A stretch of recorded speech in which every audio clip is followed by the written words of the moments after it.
여러분 안녕하십니까? EBS 초대석 정관용입니다. 벌써 오래전에 뉴욕타임스 이런 데에 독도 광고를 게재해서 유명해진 한국 홍보 전문가가 계시죠. 성신여자대학교 서광덕 교수인데요.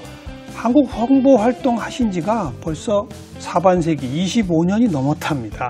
오늘 초대석에 초대해서 지난 25년 이상 한국 홍보 활동 이야기도 좀 듣고요. 이제 2020년 이후 미래의 한국 홍보는 어느 방향으로 나아가야 할지 같이 좀 생각을 나눠보도록 하겠습니다. 서광덕 교수님, 어서 오십시오. 예, 안녕하세요. 네. 반갑습니다.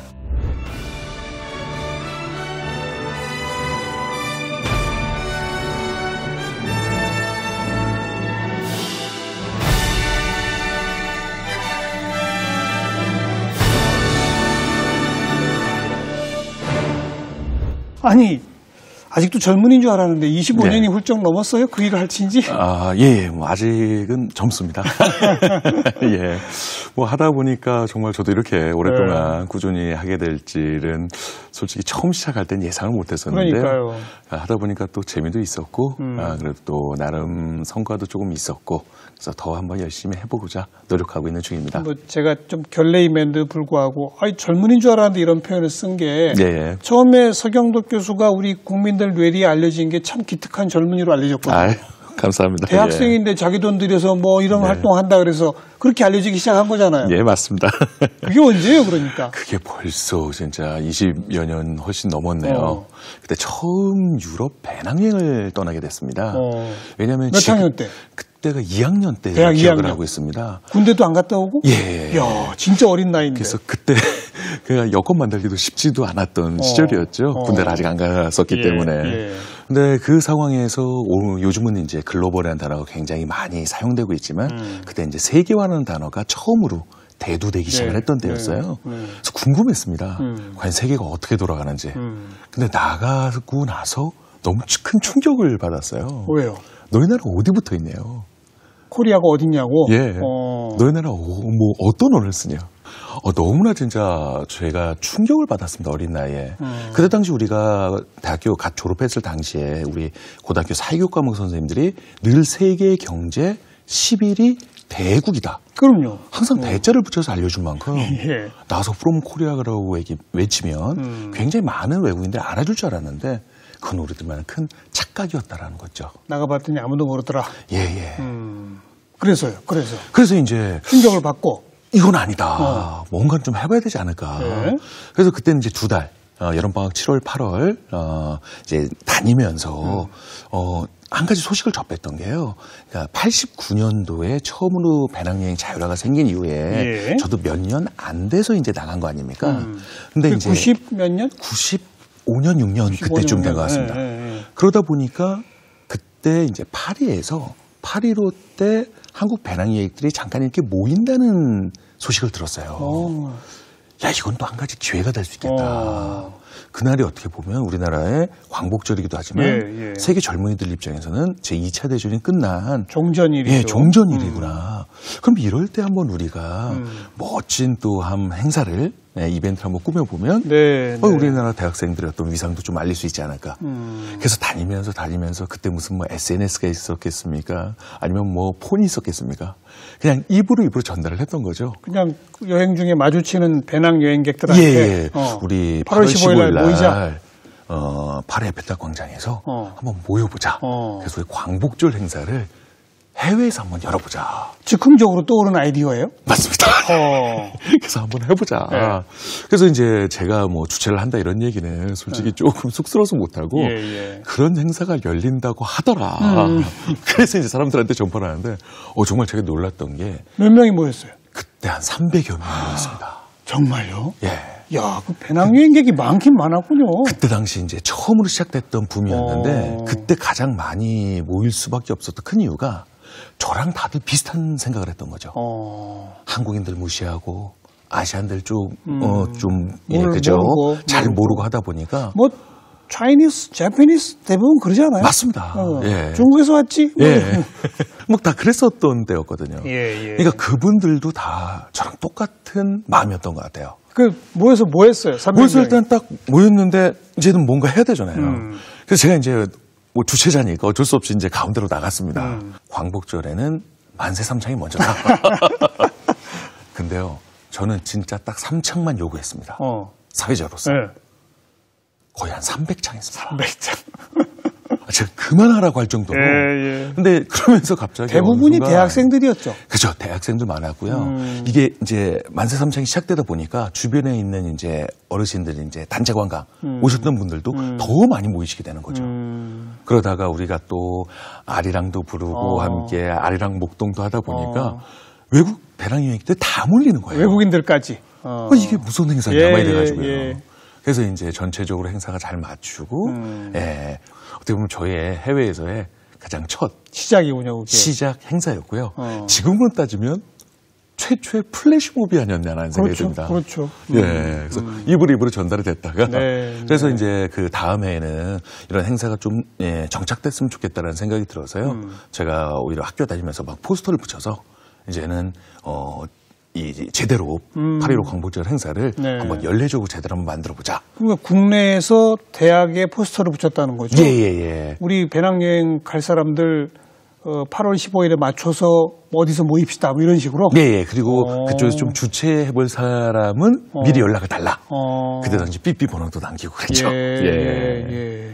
그래서 그런 행사를 하면서 잠깐의 정말 작은 아이디어지만 충분히 해외 나갔을 때 정부 입장이 아니고 기업 입장이 아닌 민간 차원에서도 충분히 뭔가를 할 수 있겠다라는 자신감이 슬슬. 배낭여행 그때 처음 간 거고. 맞습니다. 근데 화가 나서 그냥 즉흥적으로 8월 15일에 모이자 이렇게 된 거고. 예. 그냥 요약 정리를 딱 해주시네요. 그냥 천성적으로 좀 왠지 좀 속된 표현으로 오지랖이 넓으시구나. 맞습니다. 방랑기도 있고요.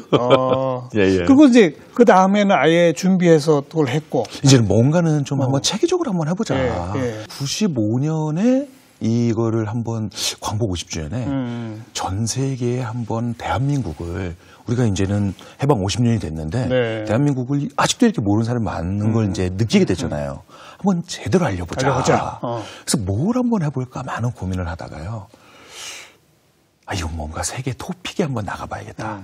그때는 뭐 인터넷이 많이 발달됐던 시절이 아니었기 때문에. 뉴스를 타야 돼요, 뉴스를. 맞습니다. 그래서 한번 세계 토픽란에 한번 나가면 전 세계 뉴스 한번 다 나갈 수 있지 않을까. 그래서 뭘 한번 해볼까 고민한 끝에요. 이제 서점을 한번 갔습니다. 어떤 아이디어를 한번 찾아볼까.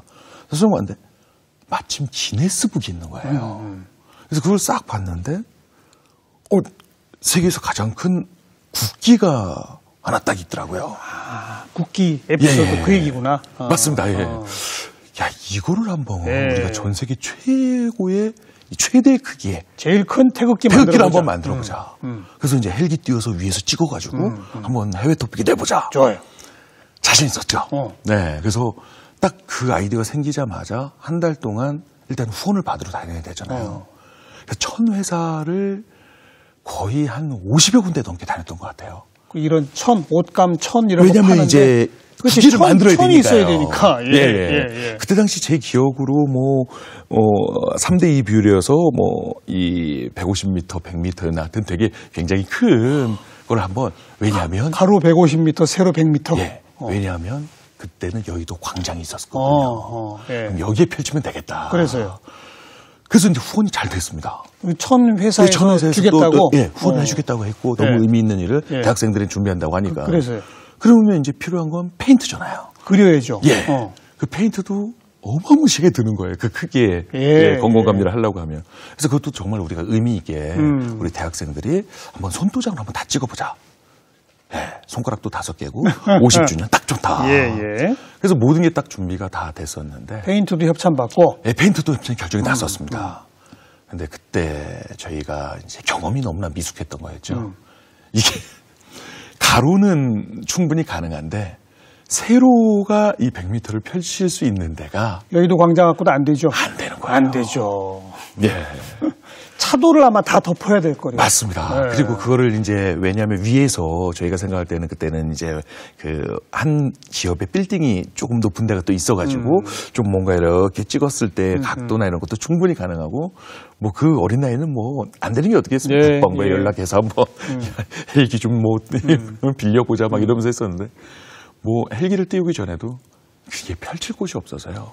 그래서 전국 방방곡곡을 다녔습니다.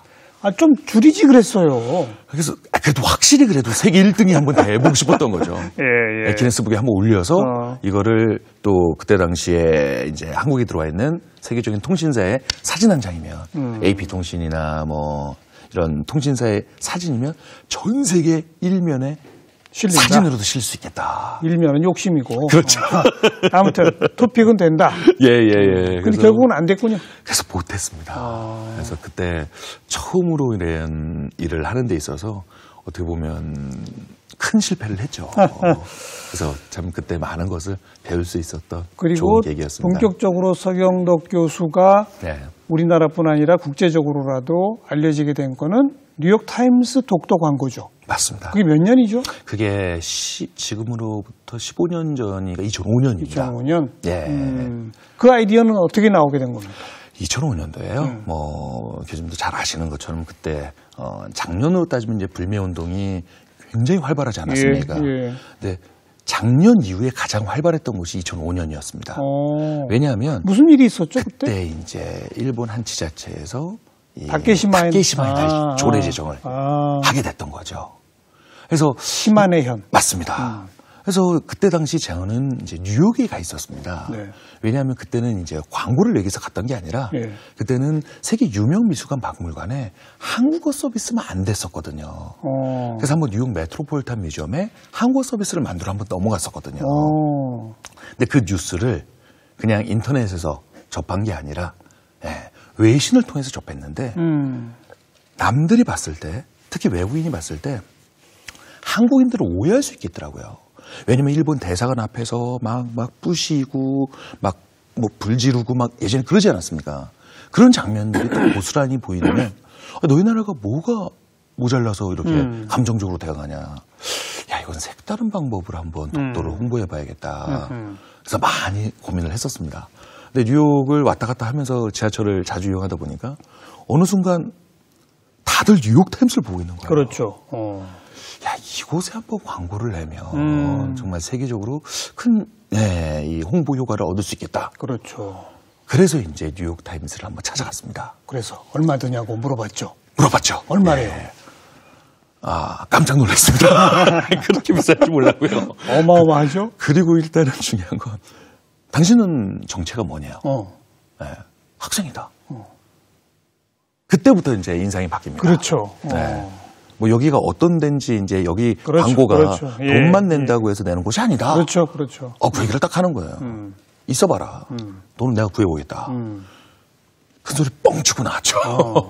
그러나서 이제 2개월 뒤에 광고 초안을 가지고 또 다시 들이대로 갔습니다. 그랬더니 이걸 딱 보는 거예요. 근데 DOKDO라는 단어를 모르잖아요.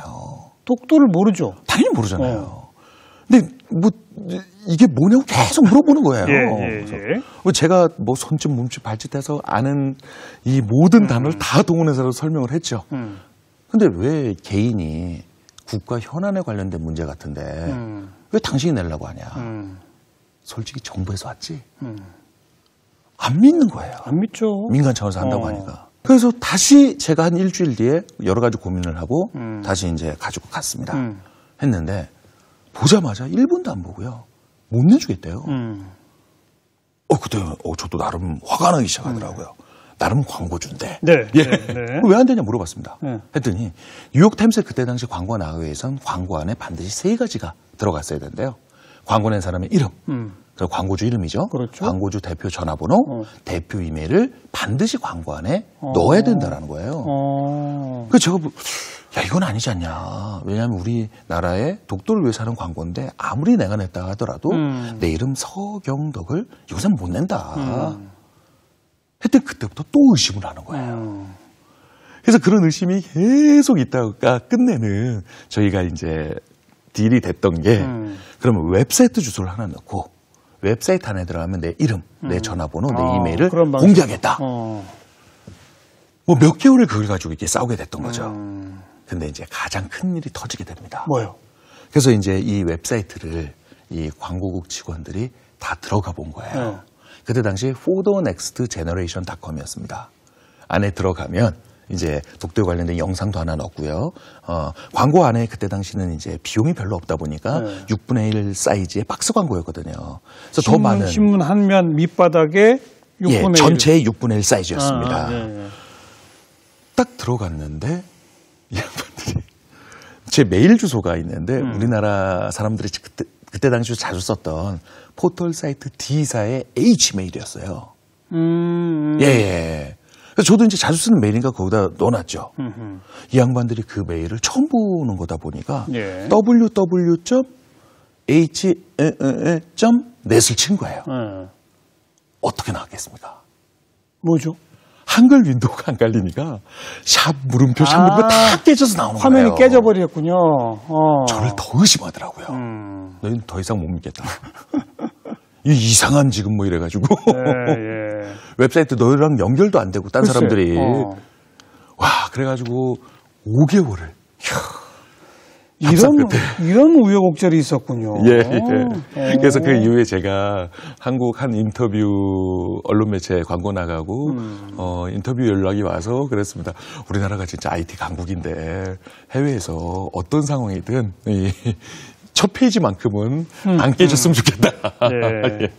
아니, 그나저나 그 뉴욕타임스 측하고 협상한 얘기만 쭉 해주셨는데 중요한 돈은 어떻게 마련했어요? 그때는요.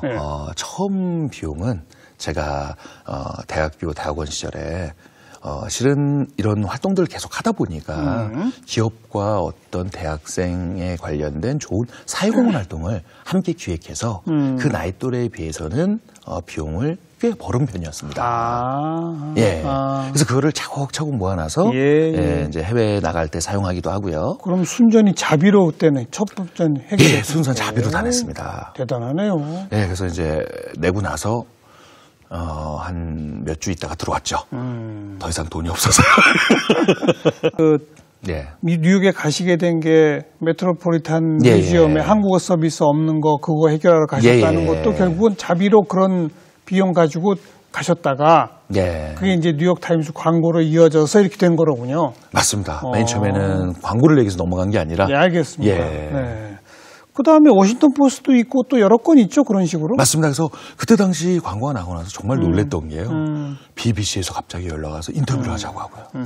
콜롬비아 대학교의 한 역사 쪽에 관련된 교수님이 독도에 관련된 자료를 한번 보내달라는 거예요. 제가 예상했던 것보다 반응이 뜨거워가지고요. 이거를 계속 캠페인으로 한번 제대로 하면 너무나 좋지 않을까라는 생각을 슬슬 하기 시작을 했던 겁니다. 그래서 월스트리트저널, 워싱턴 포스트를 넘나들면서요.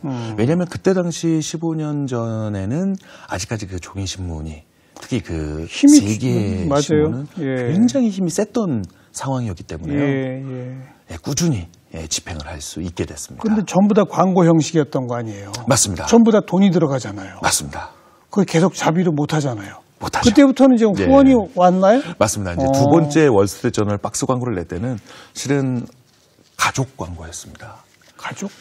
부모님한테 후원을 받고 큰 누나, 둘째 누나, 큰 매형, 셋째 매형 해가지고 그리고 제가 뉴욕에 있으면서 알바를 갑자기 했습니다. 저녁 때요.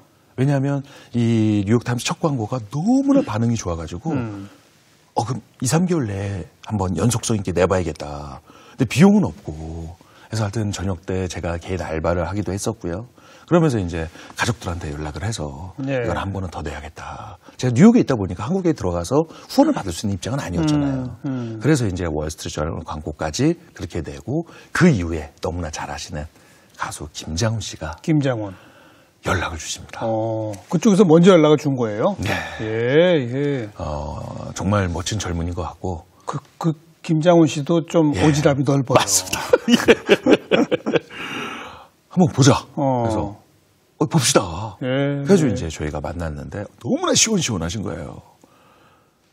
근데 이거 광고비가 얼마니? 물어보더라고요. 그래서 제가 이제는 우리가 한번 세계적으로 더 큰 이슈를 만들려면 전면 광고로 가야 됩니다. 전면 광고? 그래서 제가 얼마다라고 얘기를 했더니 그냥 단방에 낼게. 걱정하지 마라. 그럼 내가 할 수 있다. 네. 공연 몇 번 더 뛰면 된다. 이러시는 거예요. 예, 네. 예. 그래서 이제 김장훈 씨랑 어떻게 보면 전면 광고를 했었고.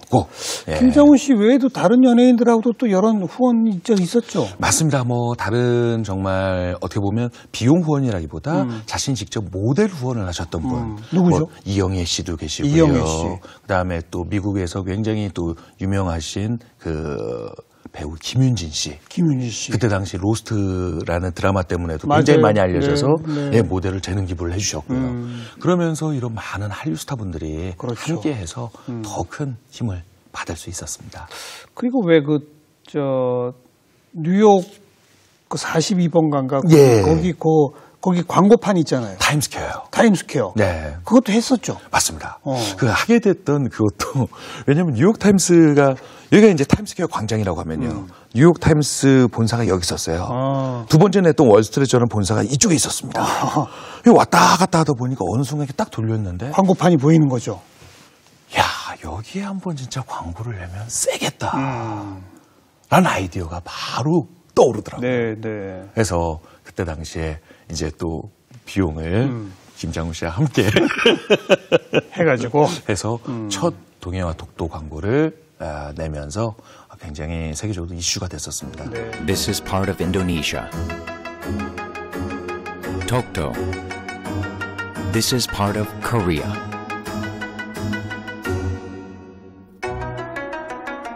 Visit Tokto, the beautiful island of Korea.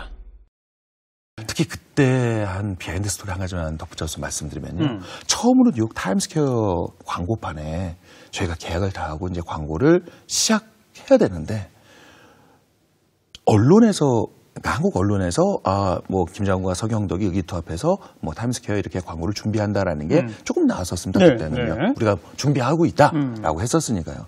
근데 그거를 일본 정부에서 알고 광고판에서 연락을 한 거예요. 이거는 방해 광고 내주면 공작에 안 된다. 방해 공작에 들어간 거예요. 맞습니다. 그랬더니 광고판에서 난리가 난 거죠. 저한테 연락이 와가지고 이거는 지금 아니다. 계속 이쪽에서 연락이 오는 어떻게 된 거냐 대체. 그래서 저희가 원래 광고를 하려고 했던 시점보다 하루 반이 연기가 됐었습니다. 그래요. 그래서 우리가 독도에 관련된 정확한 자료를 보내주고 그리고 일본에서 억지 주장을 하는 이유도 정확하게 우리가 설명을 했고요. 그래서 광고를 온에어할 수 있었던 그러니까 그런 사연이 또 있었습니다. 일본의 항의 때문에 광고판 회사에서는 이게 혹시 무슨 허위 정보 아니냐 막 이런 걱정을 했던 모양이네요. 왜냐하면 그쪽은 정부 쪽에서 연락이 오는 거고 그러니까. 우리는 민간 차원에서 연락을 알겠어요. 하는 거니까. 알겠어요. 예. 그 타임스퀘어 거기에 광고판에 기업이나 상품 광고 외에 그런 식의 광고가 실린 게 아마 처음일걸요. 예, 저희도 일단 그죠? 그렇게는 알고 있습니다. 그죠? 그래서 그때 저희가 참 많이 느꼈던 부분이 뭐냐면요.